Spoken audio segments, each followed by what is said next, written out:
Week 1 of season 26 of the Simulation Football League rolls on here from Red River Stadium as the Bossier City Steamers will welcome in newcomers to the SFL, the Birmingham Hellhounds. Welcome inside the broadcast booth, everybody. Good to have you along for season 26 alongside my partner Alex West. My name is Eric Vinson. Zach Holdorf and Michaela Foraker in the stats truck for us this evening. Commissioner Cameron Irvine back at VFN headquarters giving us game breaks along the way. And Alex, we've got a matchup between two teams here in the newly formed South Division. We've got 3 divisions now here in the SFL, 21 teams, I should say. And Bossier City mainstays in the South, but Birmingham, familiar but different. Familiar but different is right. This is, in many ways, very much the Denver Nightwings former roster transplanted out of the Rockies and into the Gulf area.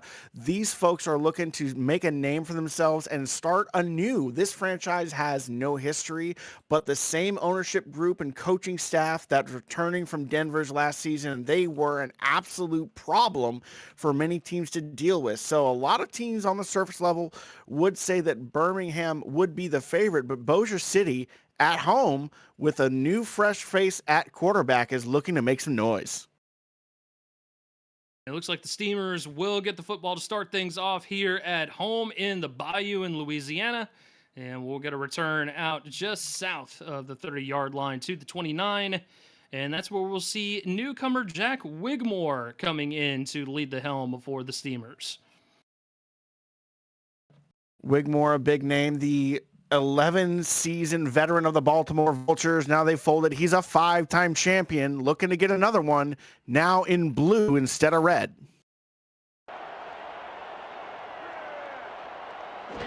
Steamers going trips to the right-hand side. Wigmore will start things off with a throw into traffic, and it is incomplete to start things off. We'll get a look at this offense for the Steamers. Jack Wigmore, a quarterback. Rob Noel, Robert Nemchek are the running backs, along with Speedy Gonzalez in the backfield. Aiden Teixeira, Ladam McBrownski, Vin Callia, Jeff Banfield, along with Garrison Blue at tight end. We'll get a look at the offensive line following this play.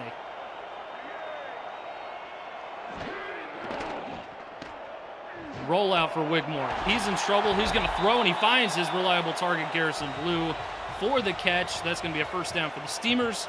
As we get a look at the offensive line, Yogi Bar, Hoagie Bar, Rogie Bar, Stogie Bar, and Jukin Rukin along the front 5. My goodness, that's a lot of bars. It's enough bars to make me think that we're in the wrong kind of district there. Eric, making a man thirsty.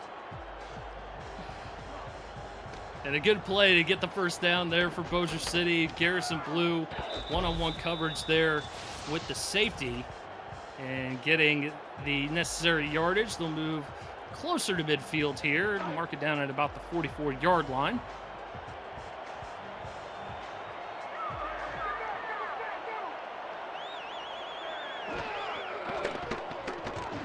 Wigmore still staying through the air, throws over the middle of the field near the line to gain, and that is caught by Nemchek.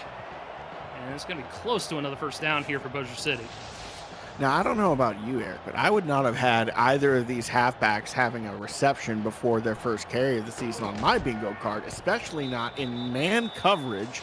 And that's a tight one. He's got a defender right there on his hip. And that defender is not looking to be a friendly one either. So they're going to give him the first down on forward progress. So fresh set of downs into opponent's territory for the first time tonight are the Steamers. And Nemchek will get his first carry of the game for a couple of yards, bring up second down. Defensive line trying to stand up here, make a little effort. First run doesn't go for much, but look at that. They've got Ladam McBrownski in the backfield here. To the air again, throwing it into coverage and complete. And that is McBrownski that was getting the catch there. It's going to be for no gain. It's going to be third down now. We've seen some of that gadgetry from offensive coordinators ever since that one time the Florida Storm captured the championship. Blitz coming, hangs in, and it's picked off. He was looking the way of Aiden Teixeira, but it's picked off by the linebacker John Martin, a mainstay with the Denver Nightwings franchise. He shifts over to the south to Birmingham, and the first turnover for the Hellhounds in their franchise. And what I love so much about this one here, this is the first drive in franchise history. They do not give up points. This is one where it's a little bit of a miracle that Martin got his hands on it, but he catches it over the outstretched hands of Aiden Teixeira, the rookie getting a little bit of a welcome to the big leagues moment there. So don't want to forget the $2 super chat. I believe that was from Lucas DeVore saying, let's go Hellhounds. And the first turnover here for the Hellhounds defense as they keep it on the ground to start things off, and a short gain of a few. They'll give them 4 on the play, and it's going to bring up 2nd and 6, courtesy of Bailey O'Shaughnessy. Bailey O'Shaughnessy, the league's leading rusher last season, and definitely Birmingham is happy to have his services here. Just over 1,000 yards rushing. Not necessarily the threat through the air coming out of the backfield as he once was, as we get a second carry. This going to the secondary back, Doc Kane, the undrafted rookie, and he'll get the first down. And this is going to be a running back tandem to watch, because Bailey O'Shaughnessy is elite, don't get me wrong, but Dominic Kane could be a starter on almost any franchise in this league. And it's no doubt that they are glad to have such a potent 1-2 punch in this Hellhounds backfield. Speaking of rookies, Jordan Goodman is manning this offense here at the quarterback position. He lines up under center, sending a receiver in motion. They're keeping it on the ground and having some success early on as O'Shaughnessy gets another 5 yards there. Maintaining tempo. They haven't had a reason to throw the football and get greedy yet. They are clearly broadcasting a little bit of a run-first identity early, and I actually like it. There's no reason to test things until you see an opportunity. Moving the ball down the field, just past the 40-yard line, slips a defender, does Kane, and he'll get the necessary yardage to move the sticks as he gets ushered out of bounds. 1st and 10 now for Birmingham. And it may not be flashy, but let me tell you, this is body blows in boxing. This is punches to the gut, shots to the liver. This stuff that adds up over time, that saps your strength as a defensive player. You get a little bit slower and a little more tired. To the ground game, O'Shaughnessy checks back in. He'll get another 3 yards. And Birmingham really content with running this football thus far, and you certainly have seen this a time or two where they lull the defense into a false sense of security and take the top off the defense. This is the first time they didn't get 4 yards. It's a pass. First pass for the rookie into traffic, and it's incomplete. Goodman was looking the way of Dylan Lewis, and it's going to end up bringing 3rd and 7 to the table. A lot of heat coming there. Goodman felt the need to scramble, threw off the back foot, and it's just a difficult one to try and make something happen. See if he gets a chance to settle in here on 3rd and an obvious passing down. He'll empty out the backfield 4 wide. Goodman to throw, good clean pocket, throws a laser and finds Ivan Lazardi over the middle, another rookie. So that rookie-to-rookie connection results in a first down deeper into Bossier City territory. And we tell you, there's 5 rookies that are on this offensive squad right now. 2 offensive linemen, the halfback, the quarterback, and that receiver right there stretching with his arms out. But don't forget, there's also 2 other second-year vets on this team, Michael Goodman and Mike Kleineck, that have all played with Goodman at various points or have been waiting to play with him. So after that catch, just north of the 30, an ill-advised throw here from the rookie. Ball's incomplete, 2nd and 10. We'll get a look at this Birmingham offense here as we're talking about them. Goodman at quarterback, Dominic Kane, Bailey O'Shaughnessy in the backfield. Ivan Lazardi, Dylan Lewis, Jay Viper, Michael Goodman, the wide receivers. Mike Kleineck is at tight end. Morgan Toriel, Damon Alucard, D'Angelo De Jesus, Kiera Cool, and Marcella Martin are along the front 5 as Goodman fires another one here. He's got some sauce on that ball, and it falls incomplete. It's going to bring up 3rd and long. No fear here, looking deep, trying to extend the play with his feet as the pocket just doesn't actually form and seal off all the blitzers. Not getting too much time back there. Big 3rd and 10 here for Birmingham. Goodman back to throw, throws off his back foot, finds a receiver, that's Lizardi, but it's going to be short of the line to gain. It'll bring up 4th and 3, and I think we'll see our first field goal attempt here for Birmingham. Feels like a bit of a mixed bag for the first drive for the franchise. On one hand, their defense held strong. On the other, they couldn't capitalize with 6, but Bradshaw is able to knock that one through, and first points in franchise history for the Hellhounds as they go up 3-0 on the road. You know, they'd rather take 3 than none every day of the week, especially when it comes to taking the lead. Just getting those first points can make everything easier down the line, especially with how that run game was really established in the start of that drive. Bradshaw 21 of 23 just a season ago in season 25, knocks his first attempt through the uprights. And we'll see Bossier City with another opportunity at the football. Wigmore turned it over on the interception with their first possession, and they're getting a shot here. Starting off north of the 30-yard line, mark them at the 32. You know, what I'm looking forward to seeing on this drive is the response of a 5-time champion. What will Jack Wigmore do? He had a little bit of issues to start the last drive. They're obviously looking to pass first, at least in this particular part of the game plan. How will he respond? We'll see if they stick with the pass or they go to the run game. Certainly looks like they're going to pass to start things off on first down. And Wigmore throws into traffic. 4 white jerseys in the area, and no wonder it ends up being incomplete second down. And that one is all credit to the defensive line there. Specifically, it looked like one particular member of the D-line shed the block as Jack Wigmore was rolling out to his right. The defensive line followed, got in his face. Jarrett down on the line as a tight end. Calia goes in motion, trips towards the bottom of the formation here for the Steamers. Wigmore back to the air, pocket collapsing. He's going to find a wide open man in the middle of the field, and that is Mrogrowski. And it's going to be near midfield that they mark him down, but it's going to be a first down nonetheless for Bossier City. And this is just an incredible exploitation of the defensive call here, because this is a blitz coming pretty strong off the right side. That left fewer bodies on the offense's left side. And so that opens up this underneath slant route where there's just no one on the inside leverage there, keeping the receiver completely free and open to run away with it. First down, Bossier City. They're at midfield. Play call for the Steamers, a little bit of a natural pick in order to get Mrogrowski free towards the middle of the field. They'll mark him just shy of midfield here. Fresh set of downs for the Steamers, 1st and 10.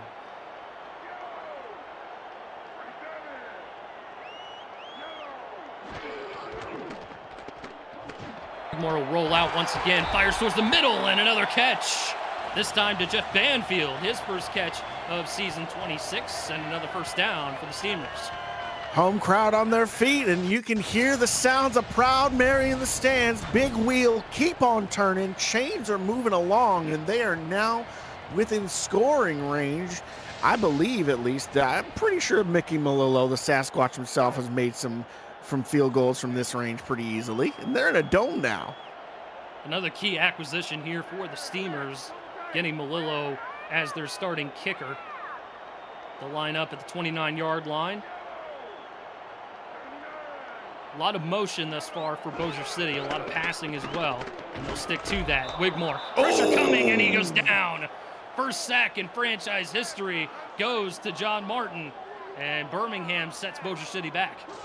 An absolutely incredibly dexterous moment from John Martin as he wheels around. He does that hesitation step to make sure the left tackle gets occupied by the blitzing defensive end so he can make that runaway freight train of a sack. Just bends around and with ease. Martin already building his resume, a sack and an interception just in the first quarter as Wigmore's in trouble. He's going to throw. Bobbling catch, but it's made by Vin Calia. And we've got our first touchdown of the game. That is the most incredible catch that I have seen with my own 2 eyes. And it's only the first week of the season. What else do we have? Look at Vin Calia here. He bobbles it off one hand, volleyballs it to himself, spins around the defender who doesn't even realize the catch has been made until he is waltzing into the end zone.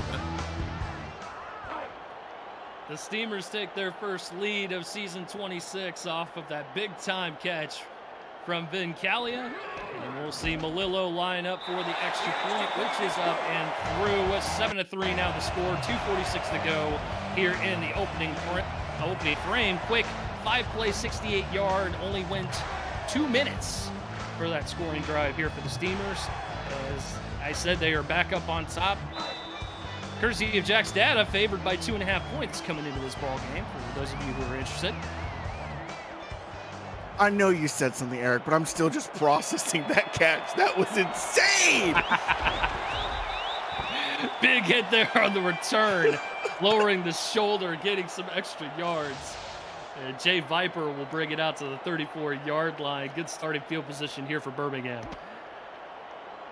Yeah, Jay Viper's a pretty good fella. I actually got to play with him for a season. Like the cut of his jib. Love to play with him again sometime. He's an absolute workhorse and is ready to do whatever his team needs him to. Birmingham has an asset in that guy right there. See if they utilize him here on offense. Obviously a good return there, knocking Banfield on his butt. On the special teams return, 4 wide, single back here for the Hellhounds.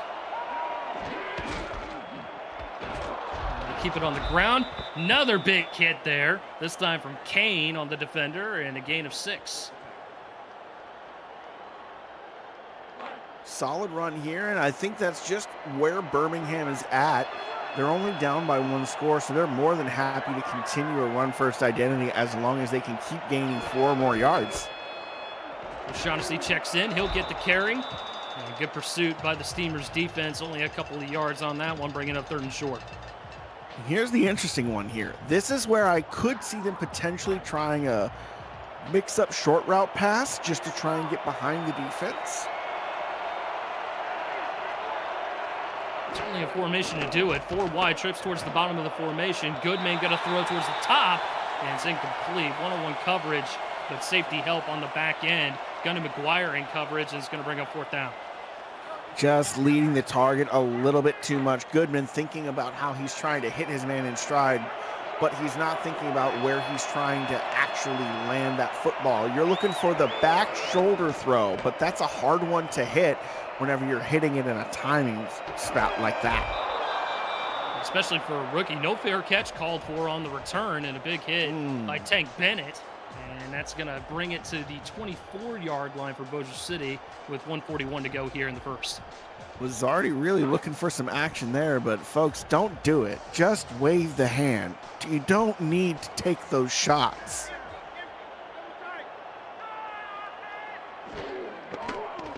Three wide, Wigmore rolls out, sets his feet, fires into coverage, and it's incomplete. Double coverage on the back end, and it's going to bring up 2nd down. This defense is absolutely ferocious, but I'd expect that. You know, the chemistry between this unit is absolutely sublime. They all played with each other last season. This unit returns returns all but 1 of the Denver Nightwings defensive roster from last season.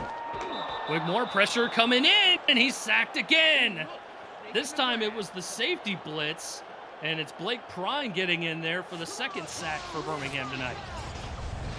And this is one you love to draw up. It's the safety blitz, where it's one where you never know if it's actually coming down or not, but they just waited to pull the trigger on it, and there was no one seeing it coming there. Absolutely blindsiding Wigmore. So now obvious passing situation. Birmingham lining up in his zone coverage. They'll send the blitz. Wigmore in trouble again, and he's going to go down for another sack. 3rd sack of the evening. This one going to Hugo Reynosa. And from bad to worse, this is one where Wigmore just needs to figure out what is going on with his protection schemes, what he's looking for and looking at, because you see downfield, almost everyone is covered. He's got almost nowhere to run, but you need to be planning better than this. You need to be taking that extra step a second or 2 earlier, because that pocket, he had time to run, but he just waited too long. Back-to-back sacks from this Birmingham defense puts Bossier City in a 4th and California situation. Malillo going to handle the punting duties.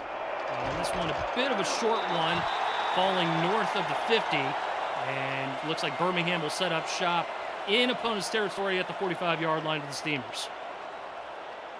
I guess I feel like I was ragging a little too much on Wigmore on that last statement. I feel like really a lot of praise has to go to the Hellhounds secondary for absolutely blanketing the receivers, and now the offense gets to try and capitalize on this extremely short field. We'll start off with the run as O'Shaughnessy churns his legs for a good gain of 8 yards.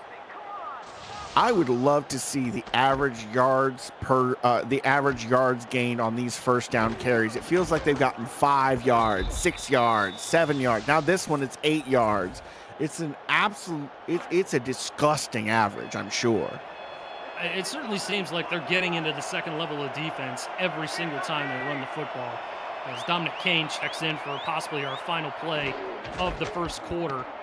Kane will get the handoff, trying to bounce it to the outside, get a little bit of space, and looks like they'll give him forward progress for the first down as we reach the end of the first quarter here in Louisiana.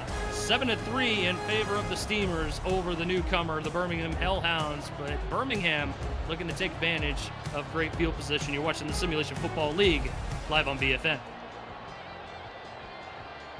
Eric Vincent alongside my partner Alex West in the broadcast booth. Zach Holdorf and Michaela Foraker in the stats truck. And our commissioner Cameron Irvine back at VFN HQ. We'll flip the field. Birmingham setting up shop at the 35-yard line with a fresh set of downs. Kane still in the ball game. Goodman going to throw over the middle, and the catch is made by Michael Goodman. So the Goodman to Goodman connection results on the first down. G2G. I know they've been waiting to hear it all night long, and this is the moment. Finally, the father-to-son duo, and it's a beauty of a ball. It looks like that's zone coverage there, and it's an inside go route that is absolutely taken advantage of. Jordan Goodman leads that one perfectly, and that's a big snap up of yards gained. Goodman back to the air on first down. Throws a bit of a hitch route towards Lazardi, and that catch is made for a gain of 8, bringing up second down. And that's a couple of first down throws in a row now. Been looking sharp to start the second quarter of play. He'll go back to the ground game, and a big tackle in the middle there by Barr. It's Bogey Barr. There's more bars here. You know, too many bars. Just brace for it. There's more bars. It's like listening to a Kendrick Lamar concert. It's just all bars, no breaks. More bars than Broadway on Nashville. QB sneak, and Goodman not able to get it. Jesus Smith getting in there for the stop, and it's going to bring up fourth down now. And do you do it or do you kick the field goal? They kick the field goal. No! Oh, I gambled this. I gambled this. 4th and inches, I gamble it. Bradshaw able to get it through the uprights. 7 plays, 35 yards, 214. Look, I get it. If I was the man at the helm, I would totally go for it. Usually 4th and 4-ish, I'm going to go for it. But in this type of situation, Alex, I mean, come on. You know, you're a brand new franchise. You're on the road in the tough South Division. You got to take points where they present themselves. I hear it. I would take the points, I feel, if it put me up. But this doesn't put you up. It just puts you down by 1. So another field goal will get you in the lead. But even then, if they get a field goal after that, you're not up. You're down again. Bogrowski with a good return here as he gets almost to the 40-yard line, marking down at the 38. And Bossier City still with a 1-point advantage. But let's look at it this way, Alex. You know, you're going into, you're taking the points there in that situation, right? But yeah. Given how the last third down went, where you went with the QB sneak to Goodman, and you got met with authority by Jesus Smith, does that not alter your perception a little bit, maybe? I hear you, I do, but I think the problem there was not necessarily the fact that they got stuffed on 3rd and short, is that they went for the cheeky little QB sneak. I really think that it would have been a better call to just give the ball to the halfbacks who have been absolutely eating this game.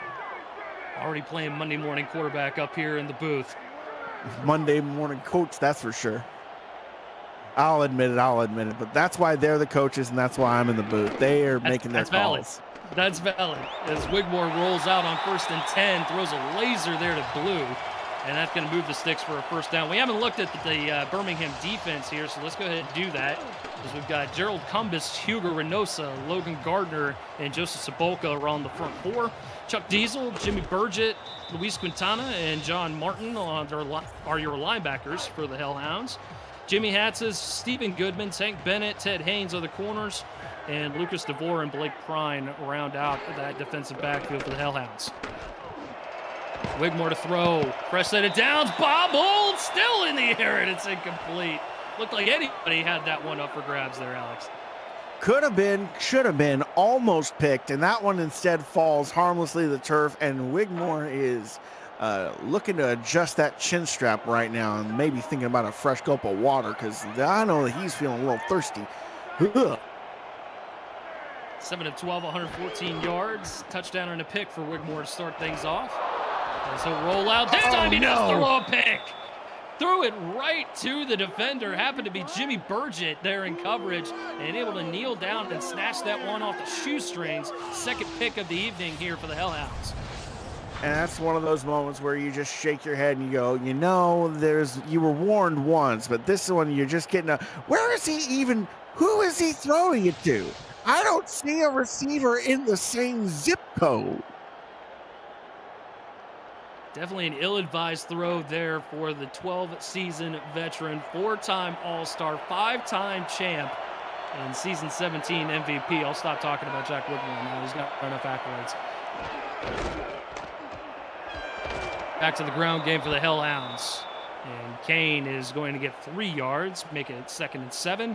As we get a look at the Steamers defense, Stephen Fellows the second, Rob Foraker, Jesus Smith, and Jobu McSlim are on the front four. Bobby Green, Bogey Barr, Freddie Tramble, the linebackers. Michaela Foraker, Stuart Zomelia, Gunny McGuire, the corners. Billy Beers and Zach Holdorf are the safeties. As they go back to the ground, O'Shaughnessy checks in. He'll get another gain of maybe 3, and that'll make it 3rd and 3. Feeling that they're still looking to rely on that ground game. They are not in any kind of hurry. They are not feeling rushed.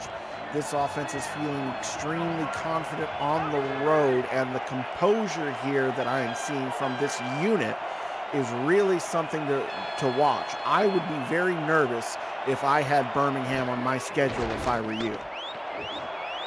Share the motion man. Goodman going to throw towards the top, and it is picked off. Somehow that got intercepted, and a good return there on the back end to boot for Zach Holdorf. I can't believe that stayed up in the air, Alex. Could call it commentator's curse, could call it a case of fumble fingers. That one is just lightning striking out of nowhere, and Holdorf, the Corn King, ready to capitalize as that one bounces off a shoulder pad, bounces off a back plate, a name plate, and he scoops it off of his own teammate's back to run it the other direction. Absolutely crazy. That was probably a little bit more wild than the Calia touchdown catch that we saw in the first quarter. It's up there. It's certainly up there. We've seen 2 great catches, both by people in blue. Getting a little bit of everything here in the Bayou as now Bossier City takes over in enemy territory at the 42. Throw for Wigmore ends up being incomplete. He was looking the way of Jeff Banfield. That brings up 2nd down. 2nd and 10 is one of those nerve-wracking downs to be sitting at because you only have one chance to run the football to keep the defense honest. Do you do it now, or do you just throw it? Single back look for Bossier City. Wigmore to throw instead. 2nd and 10. Throws. One-on-one coverage, and the catch is made. What a throw and catch there. Banfield with the catch, this time towards the bottom near sideline, and a first down for Bossier City.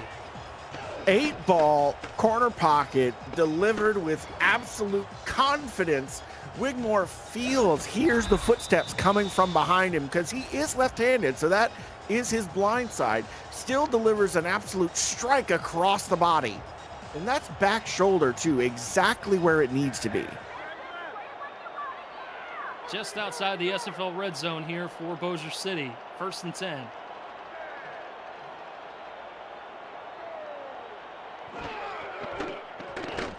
Wigmore back to the air. Good clean pocket. He'll throw, and it's incomplete. He was looking the way of Kalia, but it was good coverage once again for the Hellhounds defense. And now this is the moment where I'm going to get a lot of flack from everyone else, because I think that should have been a flag. That was entirely too early of a hit. The ball was on the way. It was not there yet. That should be a DPI. Wigmore rolls out. He's going to throw across his body. Catch is made to the goal line. And just short. It's going to be 1st and goal. Banfield with another clutch catch.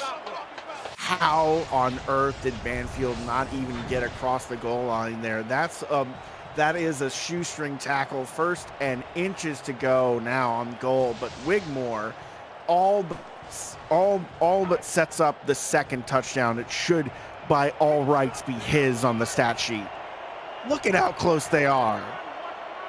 Bringing out the big hefties here, just about 6 inches from pay dirt. We've only seen one run thus far here for Bossier City, and we won't see another one here. Instead, it's a loft to the end zone and a touchdown to Garrison Blue as Bossier City extends the lead.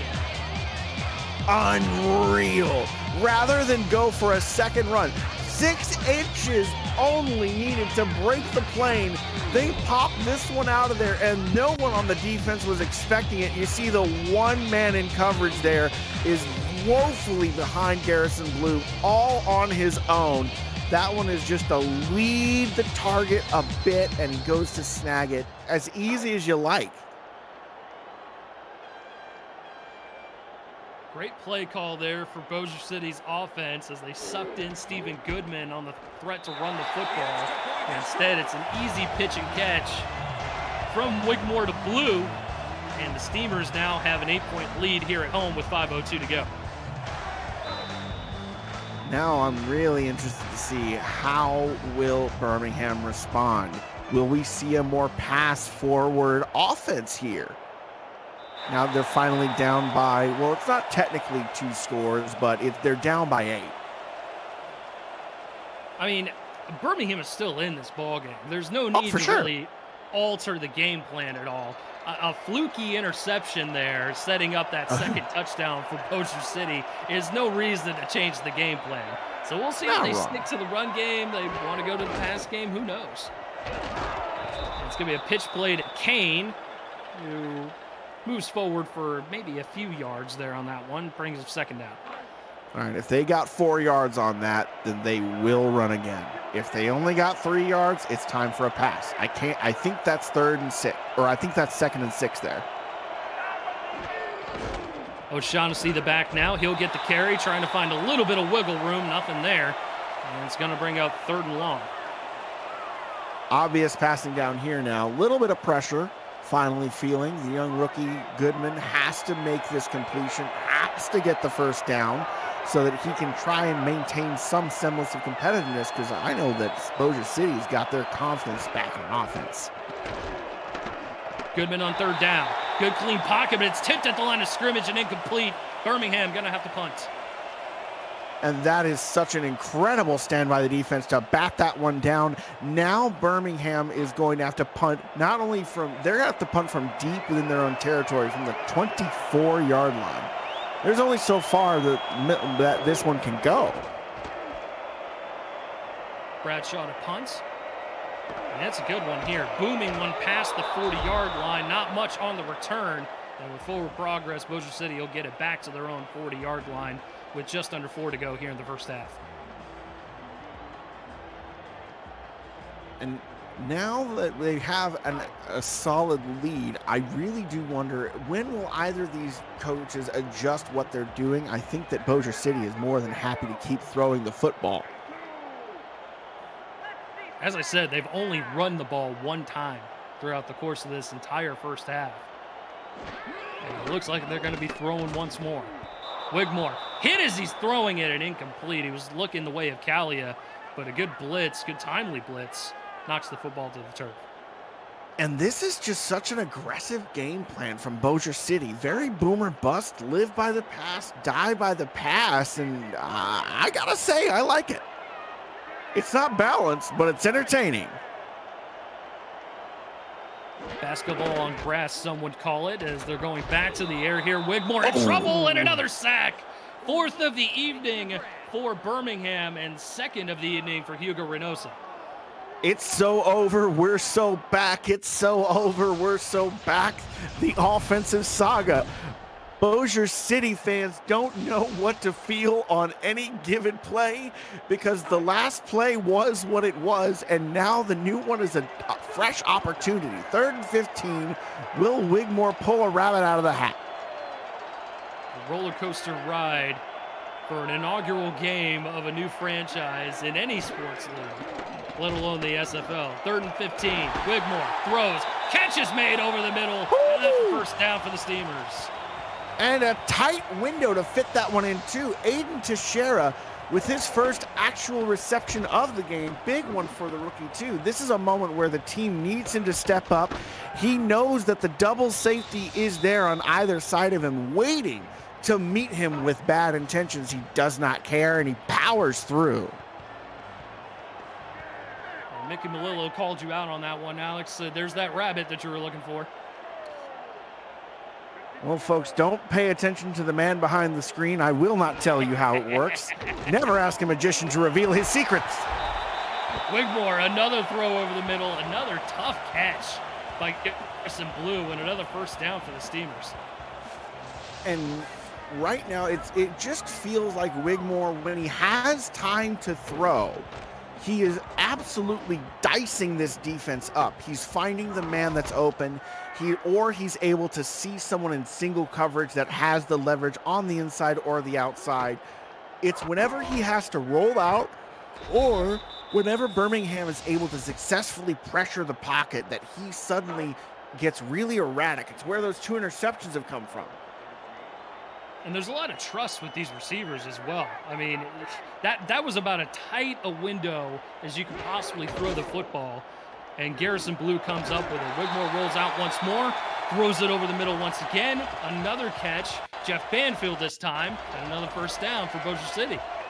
Trust, it doesn't even feel like trust to me. Like, it feels like Portland, like, with all due respect to Wigmore, he's allowed to have arrogance because he's got 5 titles. I don't know anyone who does personally.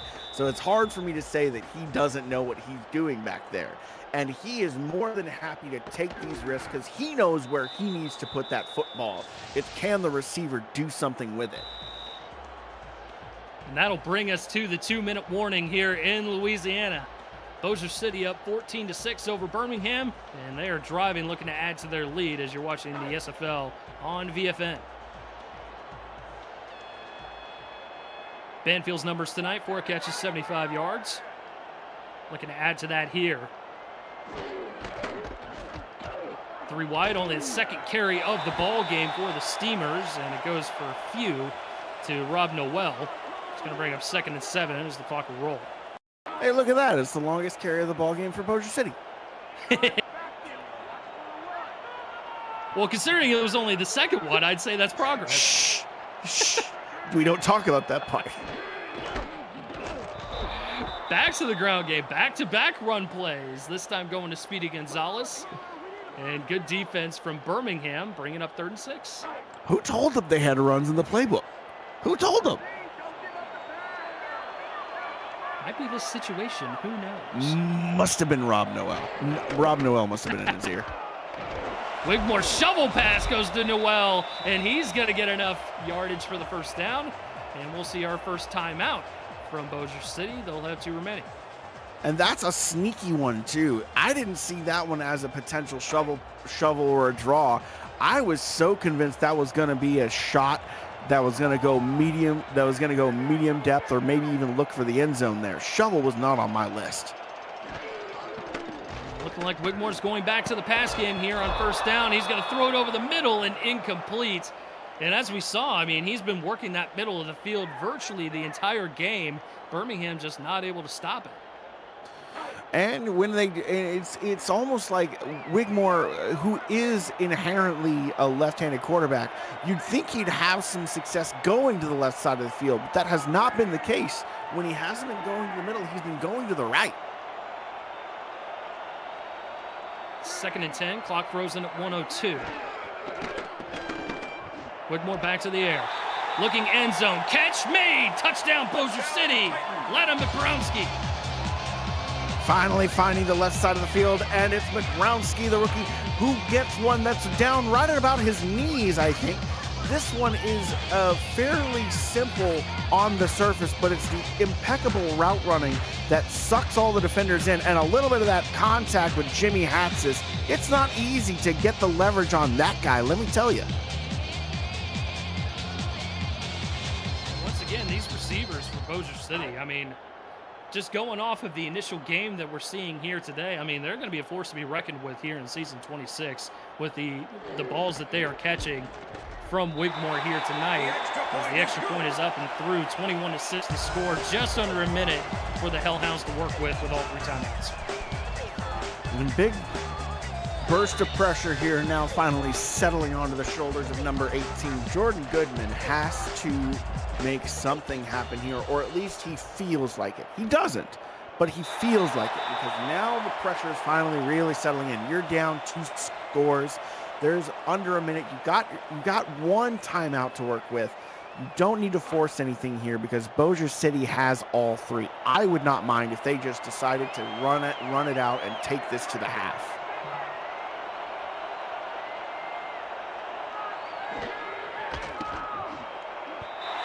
Goodman's going to throw, and that laser was incomplete. Going to bring up 2nd down, only a few seconds off the clock. Timing route that just misfired a little bit there. I think Goodman was thinking his receiver was going to be further down the field than he was. Just, it happens like that sometimes. Birmingham will get the ball to start the 2nd half.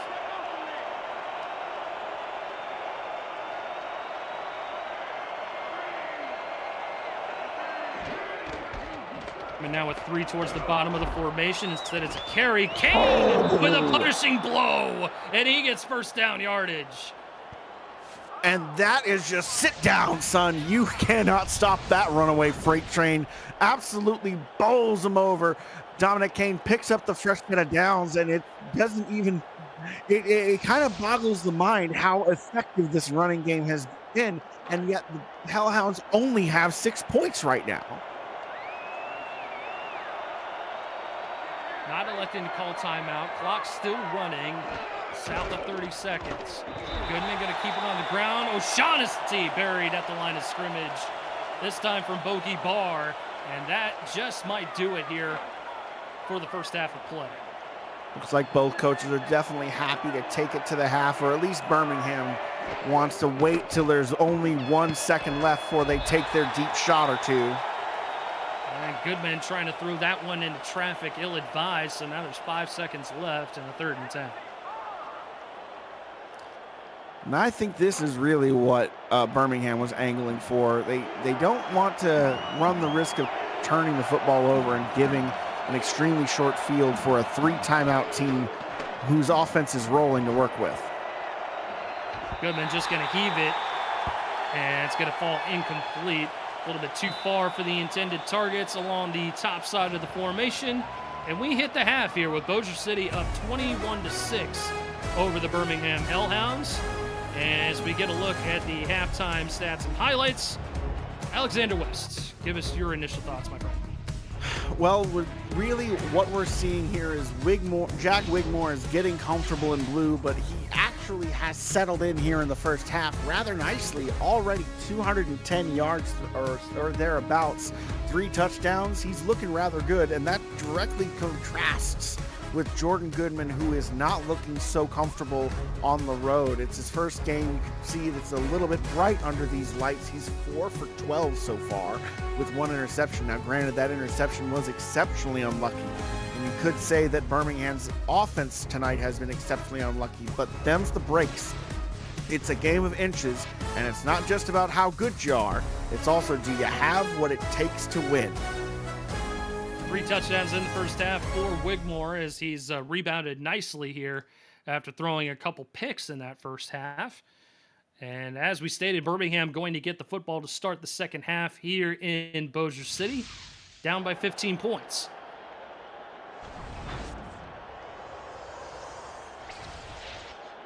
As we welcome you back into Red River Stadium here in Bossier City, Louisiana. Eric Vincent alongside Alex West, Zach Holdorf and Michaela Foraker in the stats truck. Commissioner Cameron Irvine back at VFN HQ.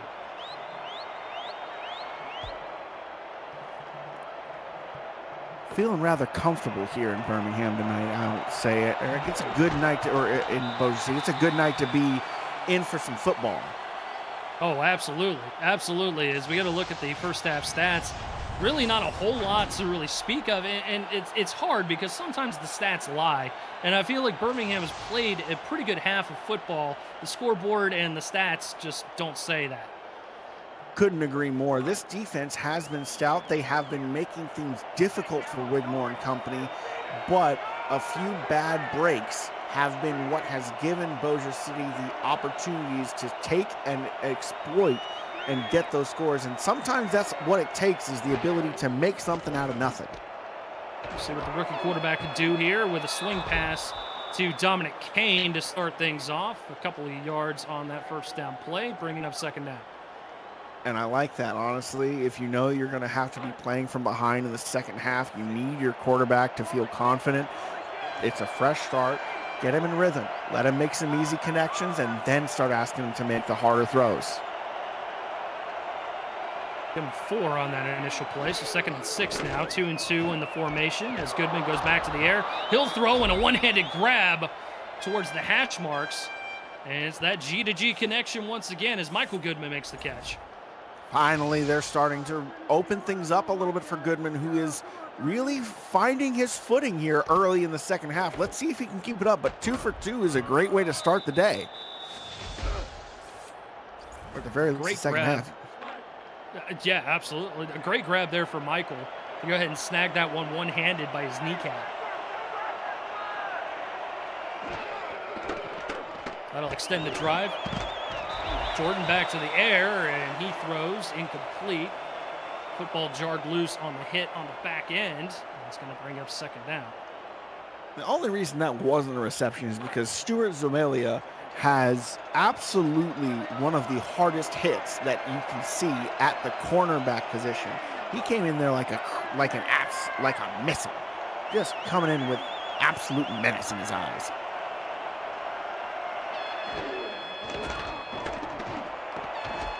Goodman throws, middle of the field, catch once again, this time from Dylan Lewis. And it's going to be another fresh set of downs here for the Hellhounds as they move the ball into Bossier City territory. Lewis's first catch of the game here, and it is a really good route that he ran. He completely loses his initial defender, slices into the open part of the zone coverage, it looks like there, or at least a man-zone combo. And it's the safety that has to come down and actually break this up, or else he was gone. Jordan throws another pass into coverage, and the hit jarred it loose. Ends up being incomplete, bring it up second down. We've seen that a lot here, and you mentioned the hard-hitting secondary here for Bossier City. I think we're seeing that a lot here for the Birmingham Hellhounds and why they're not able to get as many completions as they thought. Absolutely. They're looking to light people up whenever that football comes down. They're not looking to bat it out of the sky, and it's notable because those interceptions have come off of deflections. Connect the intended receiver on that last play. Goodman going to roll out, trying to find a little bit of room, and he goes down as Jesus Smith gets the sack, and it's going to bring up 3rd and 12. And it's a big 3rd and 12 here as well. This drive has shown some promise, but this sack pushing Birmingham back so far now makes it very questionable if a field goal is even on the table. You need to get yardage here. And if this ball falls to the turf incomplete, a field goal may not be an option. You need to get a little bit of extra yardage here to make a field goal an option. Goodman on 3rd and 12. Pressure coming for his backside, senses it, throws into double coverage, and the catch is made. Michael Goodman with a huge catch to set him up with a 1st and goal. Absolutely no fear by Goodman in the clutchest of moments. Sees one familiar face 18-17, streaking up the center. You know what? He's down there somewhere. Yeet! And it's there that he finds. It's one man there, and it's the safety that's providing some help, but it doesn't matter. Michaela Foraker in coverage. Couldn't quite get her head around quick enough, and Goodman, it would get a huge completion to the 10-yard line. First and goal now here for the Hellhounds.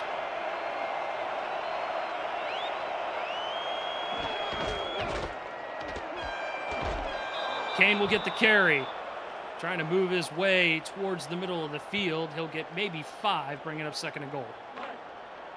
All of this passing has suddenly made the defense lulled them a little to sleep on just how lethal these backs are. Birmingham reminding them. And they're going quick, and a quick touchdown here to Dylan Lewis. And Birmingham keeping themselves in this ball game here in the third quarter. Blink and you might miss it. This first drive was also extremely efficient. Only a couple of plays that actually went for a loss, those sacks. But otherwise, this Birmingham offense just rewrote the script on what this game could and should be.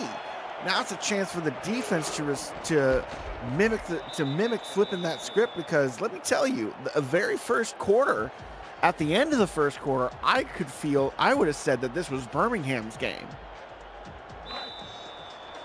And a bold move picking on Michaela Foraker on the back end of that drive there. A couple different times picking on one of the finer corners in the league, and ends up exposing her on those particular plays, especially for the quick throw for the touchdown, as Bobrovsky ends up getting it just north of the 25 to the 26-yard line.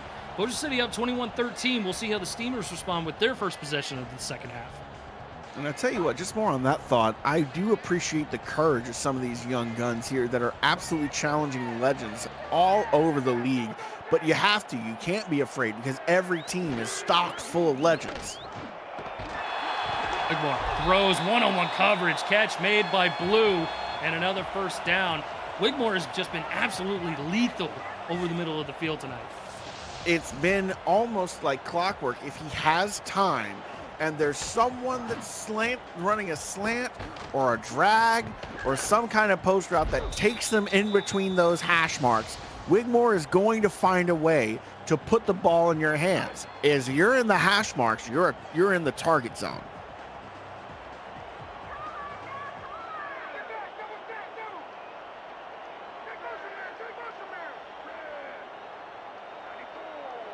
Man coverage for the Hellhounds on defense. First and 10. Wigmore will roll out, sets his feet over the middle, and the catch is made by Banfield. Another first down for Bossier City. That's it. I'm saying that in between the hash marks is Wigmore Alley. Are you kidding me? He is finding so many, and it's not that the hash marks are just what delineates the middle of the field, right? That's anything between the numbers, but it really becomes very notable when you start to look and see how many of those passes he's actually hitting where someone is between the hash marks or just outside of him. It's crazy. Wigmore to throw again. Can't get away this time. Birmingham with another sack, and that's Blake Prine with his second sack of the evening. And I just think that it's the alarm clock in his head. He just clicked snooze on. You only have so long, and he sits there. He hits the end of his drop back. I think that's about a 5-step drop. He hits there, and he doesn't throw the strike. He has open targets, but he's hoping for something down the field to develop, and he gets punished for his greed.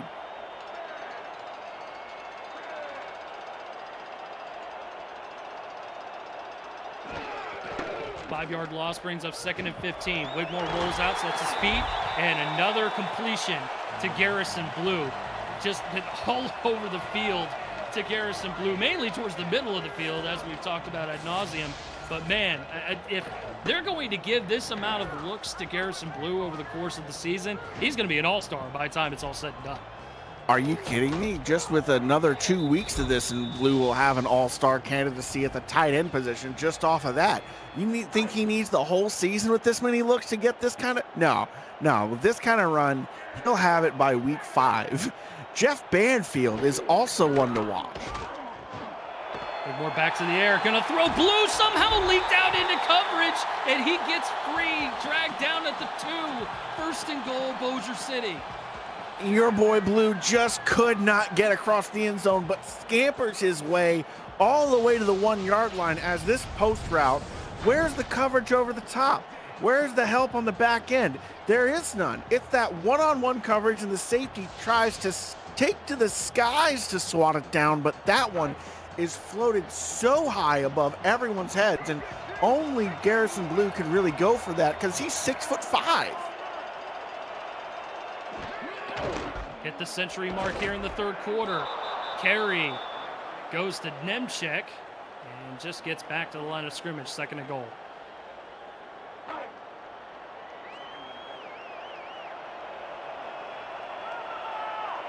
All right, it's time for a car crash. Let's see the push here. Offset ice, 2nd and goal. Blue the motion man. A lot of bodies in the box here for Birmingham. Wigmore, fullback dive, Gonzalez buried a line. We go again. No yards gained. Hands on the ground. The freight trains are running. 60 miles from the east, 55 miles an hour from the west. In the box, and what's he doing? Chuck Diesel mows him down. Toot toot. Oh my God! The flag. Challenge it.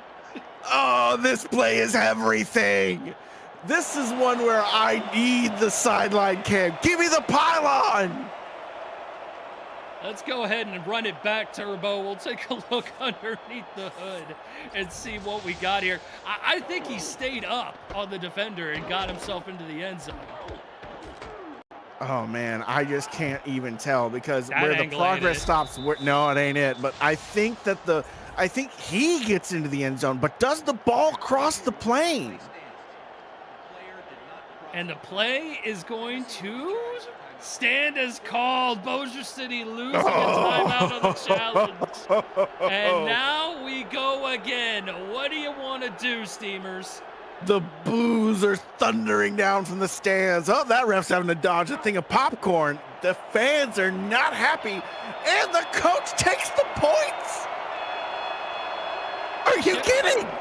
Chip shot, 17-yarder. Malillo able to split it just inside of the right upright. 9 plays, 73 yards, only resulting in 3 points. That's a win for the Hellhounds. That is an absolute win to stand up strong like that on the 1-yard line. It doesn't matter that, yes, it's a 2-score game. You take your wins where you can get them. And with the offense looking to have found their footing, I firmly believe that they have the real opportunity to make a comeback. Brought out of the end zone, return past the 25, almost to the 30. Mark him down at the 29 for Viper. I feel like that goal line stand, Alex, you've seen that gif with Joe Rogan and company ringside at a UFC fight. I feel like that was us. Yeah, a little bit. So we reset now, 2-possession game here for the Hellhounds, down 11, and plenty of time to work with.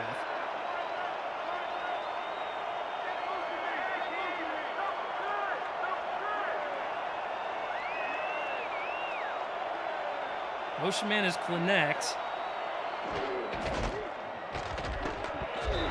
Carey, nothing doing. Barr and company in on the spot once again, no gain, 2nd down. It's an interesting decision, I think, here, where they're still trying to make sure the defense respects the run, but the linebackers sniffing that one out, not having any of it. And Bogey Barr has been in there virtually the entire game, sniffing out those runs.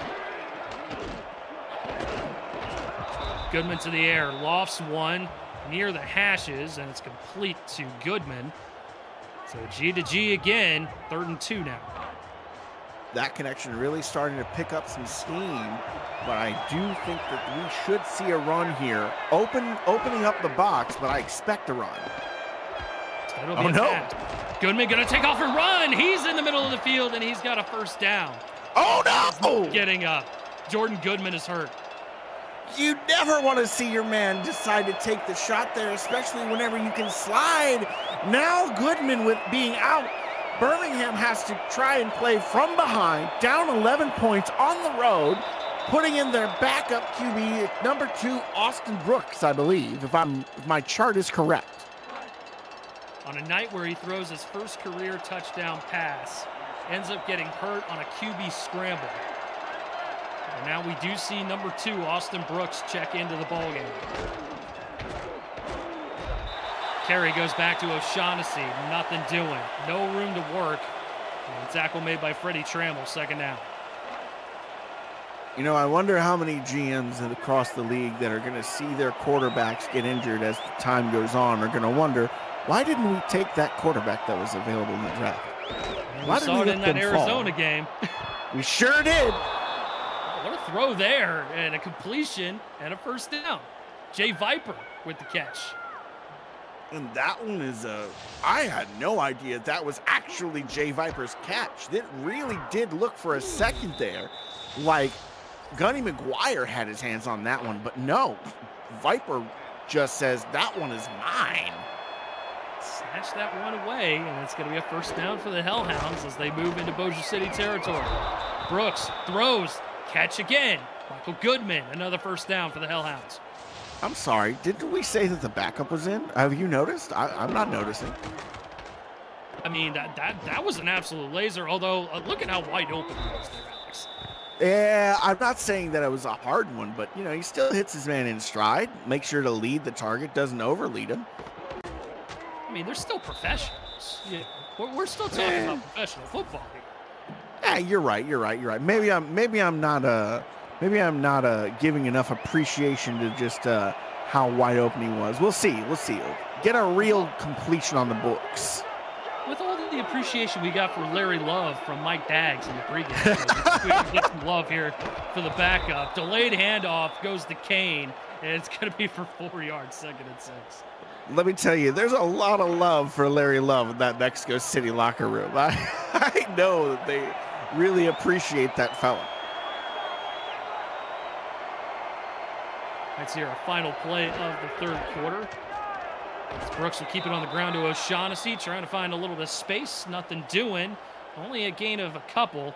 And that's going to bring up a 3rd and 4 as we reach quarter number 4. 24-13 the score. Bossier City over Birmingham. Can the Hellhounds respond without QB1? You're watching the SFL on VFN. Eric Vincent alongside Alex West in the broadcast booth. Zach Holdorf and Michaela Foraker in the stats truck, and Commissioner Cameron Irvine back at VFN HQ. 3rd and 4 here. Trips towards the top of the formation for Brooks. Coming in for the injured Jordan Goodman. Pump fakes, going to throw towards the middle and incomplete. Picking on Michaela Foraker again, and this time she responds. Going to bring up a 4th down. Can only test that once so many times before she reminds you that who she is not someone to be trifled with. She did some serious improvements. She is the most improved player of last season and an all-star last season for a reason. You cannot just pretend she's not a threat. Bradshaw going to sneak that one through the right upright, and it is good for his 3rd field goal of the game. That'll make it a 1-possession ball game here to start the 4th quarter. I don't like how he made that one go right to left. That one bent outside before it came in. That always, those kicks, I know that the kickers know what they're doing, but I don't know what they're doing. And that one, ugh. Look, man, kickers and punters, they're golfers. You know, they're just looking to make that nice little bent, nice little draw, nice little fade. You know, us mortals don't comprehend it. That's so real. I don't get golf for nothing, man. I love me some golf. We'll talk about it off air. As Browski gets the return out to the 24-yard line. A little bit of an even spread now as Birmingham's responded nicely offensively, but now being down Jordan Goodman. The defense has to hold and hold strong because if Bossier City widens this lead, I don't know how Birmingham can catch up.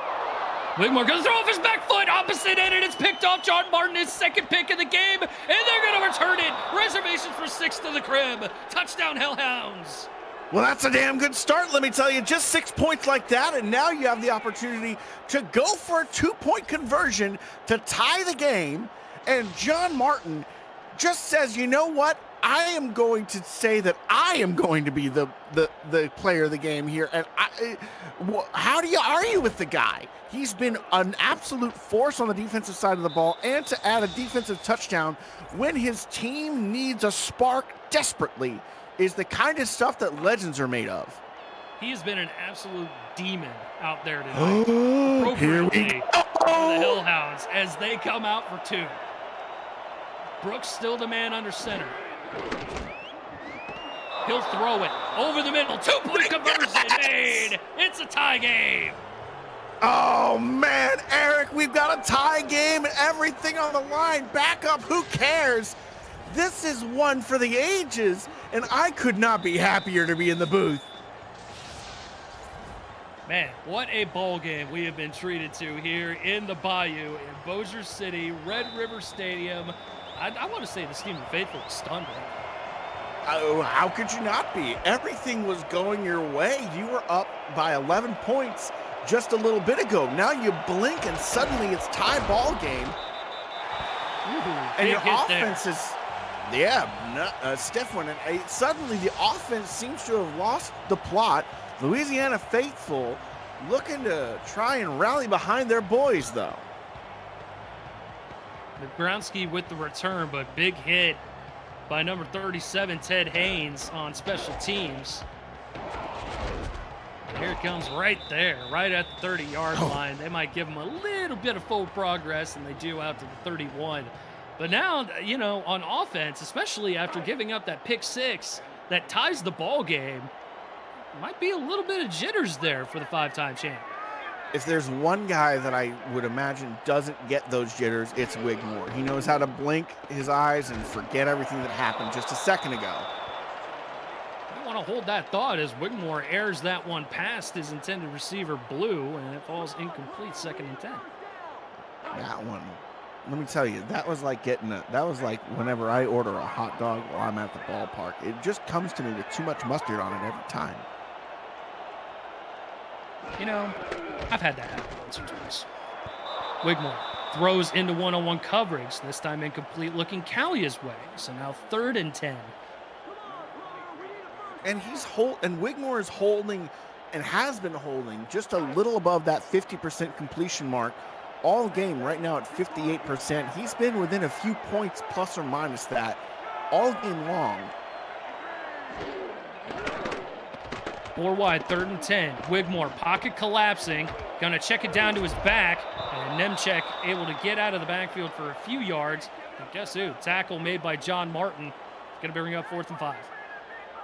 Now the only thing that John Martin needs to do to complete the absolute circus hat trick, if you will, or I guess the Gordie Howe hat trick of football, is he needs to force a fumble and then pick it up, and then he's done everything he can on defense. Gutsy move. Not going for the fair catch on that one as Keith Bullock is injured on the play. But we'll go ahead and we'll toss it over to VFN HQ for the first time tonight. And we'll talk with Commissioner Cameron Irvine. Cam. Thank you, Eric. Watch this play. Minnesota Albuquerque. Johnny Reno, first catch of the night to Chris Komisak. Breaks a tackle, gets a block, gets all the way down the sideline. And then they reviewed the play and said he was 1 yard short. But Minnesota got in anyway. 7-7 just before the half. Back to you. Thank you, Cam. Not a whole lot of scoring going on there, but man, what a play by the fullback, Komisak. Thought he got in just looking at that at real time, but hey, Zebras know better, I guess. As Brooks still in a quarterback, and I hand it off to O'Shaughnessy as he bounces right back up with a big hit. 5-yard gain, 2nd and 5. Holdorf absolutely blasting him back there. That one was a little bit of the Oklahoma drill where Outback did not win that one. We've seen that a time or two. Kane checks in. He'll get the carry, trying to churn his legs, and he'll get close to the line of gain. It's going to bring up a 3rd and short. And now you notice it's hard to miss just how quickly and comfortably Bossier City is having to suddenly deal with this Birmingham rush attack. What, empty backfield on 3rd and 1? QB sneak, and it's foiled again. This No, time coming through. they It's Freddie got it. Trammell. Oh, but they gave him forward progress. Ooh. You know the crowd ain't happy about that one, but forward progress says it's a fresh set. Oh, and they already burned a challenge here in the second half. Bossier City not wanting to burn another one, and it's a fresh set of downs as O'Shaughnessy gets 5. Especially because that's a pretty spicy one. What happens if you lose that challenge too? Suddenly you're left with one timeout in the final quarter. No coach wants to be in that position. Oh, man. That was a tough one to swallow for sure. 4 wide, 2nd and 5. Pitch play to Kane, trying to find a little bit of space to operate. And Bossier City has been playing the run well virtually all game long. I know we saw that Kane's numbers, he's north of 5 yards a carry, but it feels like there's tons of steamers just consistently around the running back, no matter when they run. They are, and that's the thing, is that Bailey O'Shaughnessy is having a hard time getting past that first point of contact. Kane having some limited success with it, but even then, only some.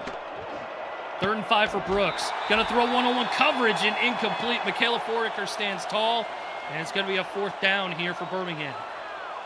4th and 5. It feels like they've got to punt it away now that the game's actually even. You can't afford to gamble when you're this deep in your own territory. No, certainly not, and not at this point of the ball game either. Still plenty of time in a tie game. Bradshaw punted away, and it's another good one.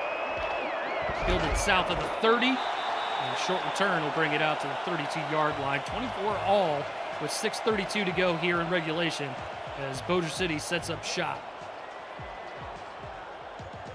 Now, game on the line here. You got about, looks like 33, or you got about 68 yards to go to hit pay dirt.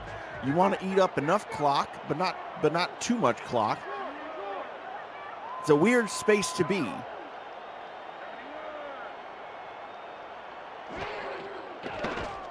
Four wide, Wingmore gonna roll out, and he rolls right into the blitz, and another sack for Birmingham. And just a straight runaway shot. Easy lineup, easy pickings. The backup there, Birmingham's bench, 5th or 6th cornerback, Derek Walker there. Actually, no, is that Luis Quintana?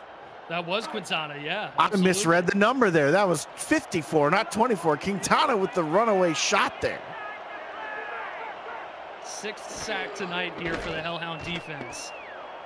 Wigmore retreats, sets his feet, throws, and it's another interception. Blake Prine with the pick at midfield, and Birmingham's in business. And what is going on in Jack Wigmore's head? This man has had some of the most impressive throws that I've seen tonight, has had receivers make miracle catches for him, has made absolutely clutch decisions, and then there's just the instances where he doesn't see a defender standing right where he throws. We've had that happen not once, not twice, but at least 3 times tonight. He's thrown 4 picks. I don't know how he didn't see it either. I mean, they were running too high. I mean, it's easy to see the 2 high safeties.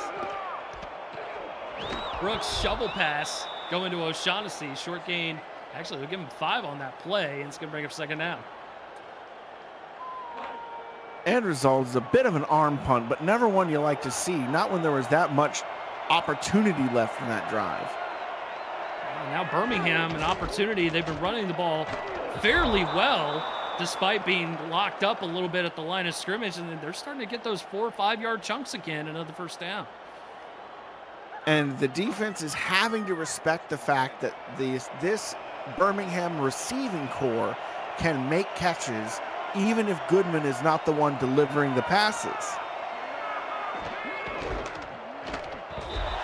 Back to the ground game, O'Shaughnessy met by Bogey Barr right at the line of scrimmage. No gain, 2nd and 10. I feel like a lot of these Birmingham drives have come down to that particular matchup.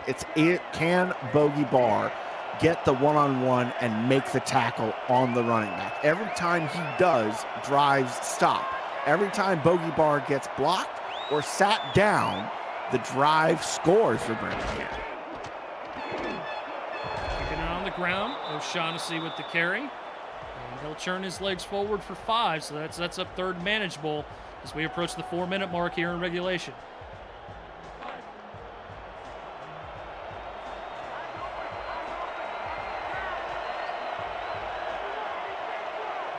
Austin Brooks in for the injured Jordan Goodman at quarterback. He will throw, and he finds a receiver. This time, Michael Goodman making a catch, and it's another first down for Birmingham. The clock continuing to roll. And this is a sneaky one because this is an instance of a zone route. It's an inside leverage. Looks like a lot of crossing routes happening here, and the zone coverage is not designed to stop this particular play. It looks like a mesh concept.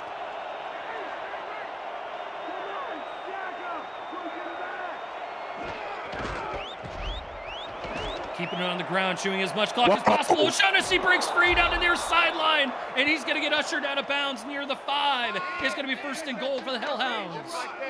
And let me tell you, that's some impeccable blocking up front, and it's not to discount the excellent ball carrier vision by O'Shaughnessy here to follow those blocks, know exactly where to run, find the hole, hit it hard and fast, but you see who is playing catch up. It's Bogey Barr. Running away from him has led to some significant success and the longest carry of the day for the Hellhounds.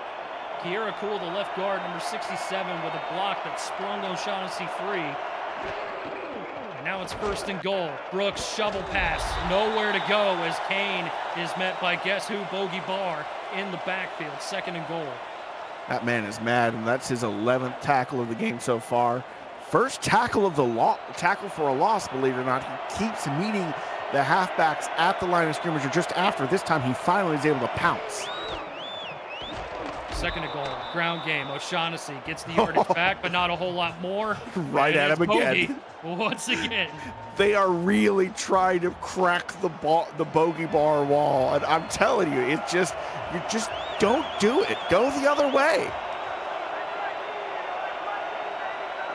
Bossier City lining up in man coverage here. Barr along the slot receiver. Brooks retreating, sets his feet. He'll throw end zone, and it's a touchdown for Birmingham. Jay Viper with the score. All the way in the back pocket, it's Jay Viper running towards the pylon. The backup delivers not a missile, not a laser, but he floats one. And that's the key here. You got to put it gentle enough that it's easy for your receiver to get because of how tough these back shoulder fades can be. Gunny McGuire just lost in coverage on that play. Brooks able to take advantage of it, and Birmingham jumps back out in front with just under 3 to go here in the 4th.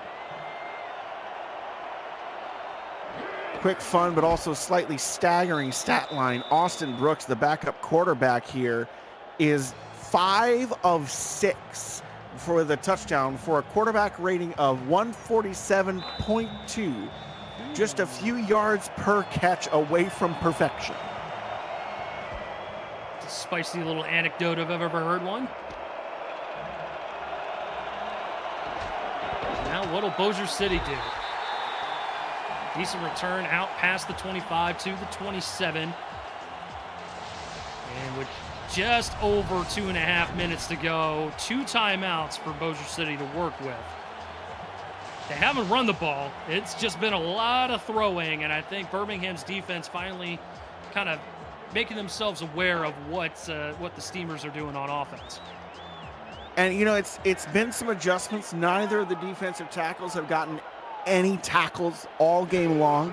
They've been blitzing, but they haven't been able to make any stuffs. Once again, middle of the field being worked. Callia with the catch, no huddle for Wigmore. He'll roll out, 1st and 10. He'll throw over the middle again. Jarred the football loose on the back end. Blake Bryan, that was a clutch hit on Garrison Blue to force the incompletion.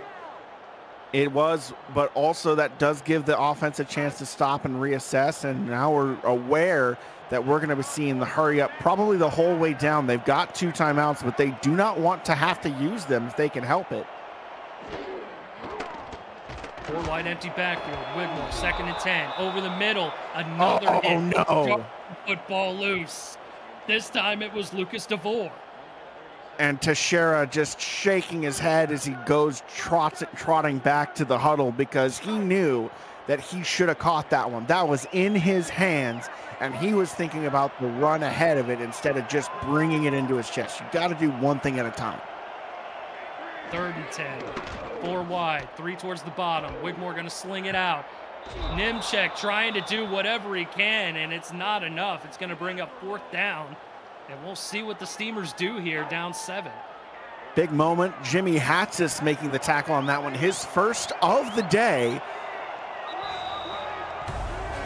And we'll hit 2 minutes to go here in Louisiana. Bossier City down by 7 to the Birmingham Hellhounds in their inaugural game as you're watching the SFL on VFN. Eric Vincent, Alex West in the broadcast booth. So nice to have you here with us tonight. Zach Moldorf from Caleb Foraker in the stats truck.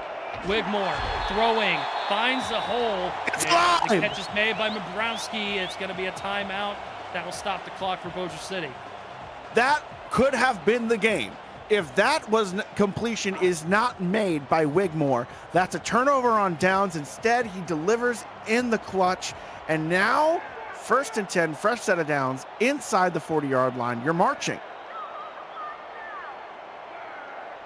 Only one more timeout for the Steamers to work with. Oh, look at all those receivers on the right.